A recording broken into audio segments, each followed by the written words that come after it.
جو اللہ تعالیٰ کی سیکرٹ ہیں. کچھ قرآن پاک کی باتیں تو سائنس نے ثابت کر دی ہیں, لیکن کچھ ایسی باتیں ہیں جو صرف اللہ تعالیٰ ہی جانتے ہیں. ہم وہاں تک کبھی بھی نہیں پہنچ پاتے, نہ ہی پہنچ سکیں گے. ہم زیادہ سے زیادہ کہاں تک گئے ہیں؟ بھی تو ہم مریخ تک ہی گئے ہیں. ہم تو اپنے کہکشاؤں کو ہی نہیں کراس کر سکتے, تو پھر کائنات کو کیسے ختم کریں گے؟ یہ بھی پاسبل نہیں. سائنس کسی بھی طرح قرآن پاک کو مکمل طور پر بیان نہیں کر پائے گی. سورج کی روشنی یہاں تک آتی ہے, یہ ہمیں چند سال پہلے پتہ چلا کہ اتنی رفتار ہوتی ہے. پہلے ہم کہتے تھے پتہ نہیں کتنی رفتار ہوگی, اب پتہ چلی ہے تقریباً چند سال پہلے, دہائیوں پر. اب اس کے اندر جو رزلٹ نکلتا ہے, اگر فرشتے ہیں وہ نورانی مخلوق ہیں, ان کی کیا ہوتی ہے؟ سپیڈ علیحدہ. ان کا فریم آف ریفرنس کیا ہو گیا؟ علیحدہ ہو گیا. ان کے لیے وقت کیا علیحدہ سے گزرے گا. کیا آخرت کا دن 50,000 برس کا ہو سکتا ہے؟ اگر ہم کائنات سے کہیں پر چلے جائیں, ہمارا کیا فریم آف ریفرنس چینج ہو گیا؟ اگر فریم آف ریفرنس چینج ہو گیا, اس وقت کو ہم اپنی زمین کے ساتھ کسی طرح بھی ملائیں تو ہم یہ ہم سپیڈ آف لائٹ کے ساتھ ٹریول نہیں کر سکتے. پہلی جو سب سے اہم بات ہے, فرشتے نورانی مخلوق ہیں, جس طرح موو کرتے ہیں, ان کی جو رفتار ہے وہ سپیڈ آف لائٹ سے بھی کئی گنا زیادہ ہے. اگر t is equal to t naught 1 minus v square over c square جو ایکویشن بتائی, اس کے اندر c v square کی جگہ اگر c سے زیادہ ویلیو پٹ کر دیں تو ہمارا رزلٹ انڈر روٹ کے اندر مائنس آئے گا, جو پاسبل نہیں ہے. ہم کیلکولیٹ نہیں کر سکتے. انڈر روٹ کے اندر مائنس آ جائے گا, اس کا مطلب ہے ہماری جتنی بھی کیلکولیشن ہے وہ جواب دے دے گی. اگر کتنی سپیڈ زیادہ ہو جائے, سپیڈ آف لائٹ سے زیادہ, اس کا مطلب ہے یہ جو کائنات ہے اس کے اندر وقت ہے کہ جو ایکویشنز ہیں آئنسٹائن نے, وہ وقت کے اندر لاگو ہوتی ہیں. کائنات کے اندر جو وقت چلے گا اس کے بارے میں کوئی کچھ نہیں کہہ سکتا. وہاں پر ایک دن جو ہے وہ 50,000 برس کا ہو سکتا ہے. اصحاب کہف کا واقعہ آپ لوگوں نے سنا ہوگا. تو وہاں پر غار کے اندر جو جوان تھے تقریباً 300 سال تک سوتے رہے تھے اپنے کیلنڈر کے مطابق, اور چاند کے مطابق 309 سال تک سوتے رہے تھے. اور جب وہ اٹھے تو انہیں, قرآن پاک میں بھی ہے, انہیں ایسے محسوس ہوا چند پل ہی گزارے تھے. لیکن ان کے کتنے سال گزر گئے تھے؟ 300 سال. ہو سکتا ہے وہ زمین پر موجود ہوں, اللہ تعالیٰ نے ان کا frame of reference he change کر دیا. فریم آف ریفرنس چینج ہو گیا, ان کے مطابق ان کی گروتھ ہوگی, جو بھی ہوگا. اب ہم جنت میں جائیں گے, اللہ کرے ہم سب جنت میں جائیں, انشاءاللہ جائیں گے سبھی.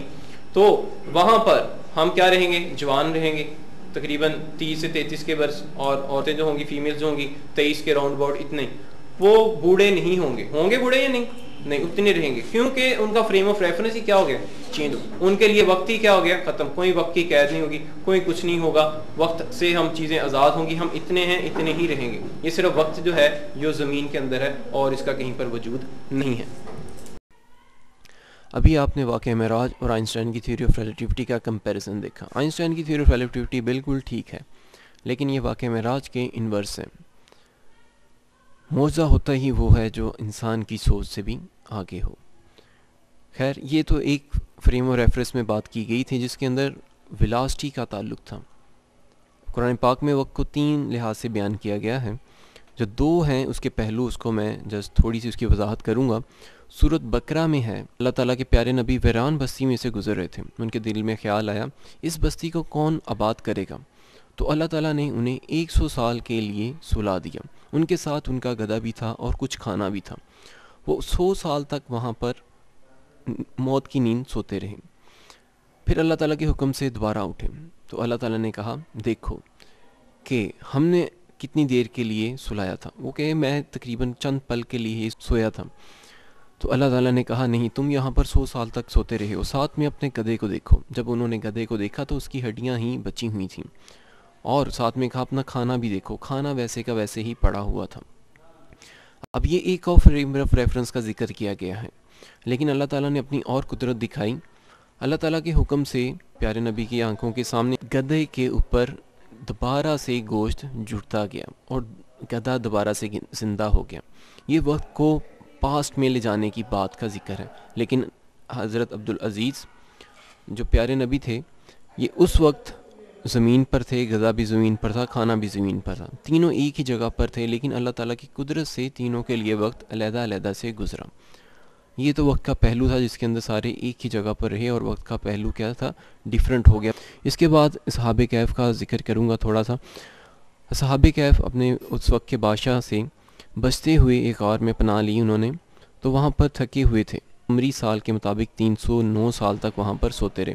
جب ان کی آنکھ کھلی تو انہوں نے کہا، آپس میں بات کی ہم کتنے عرصے تک رہے، تو انہوں نے کہا کہ ہم کچھ پل کے لیے ہی سو سکے تھے، لیکن جب انہوں نے کھانے کے لیے اپنے ایک دوست کو بازار بھیجا تو انہیں پتہ چلا کہ یہ تو وہاں پر بہت عرصے کے لیے سوتے رہیں، یہاں پر کوئی ویلاسٹی کے ساتھ موو نہیں کیا، لیکن اللہ تعالیٰ کی قدرت سے زمین کا وقت اور صحابہ کا وقت ڈیفرنٹ پہلوؤں سے گزرتا رہا، ان ایک ہی جگہ پر موجود رہتے ہوئے ان کا وقت ڈیفرنٹ گزر رہا تھا۔ یہ بھی وقت کی ایک اور مثال ہے جو قرآن پاک میں ملتی ہے۔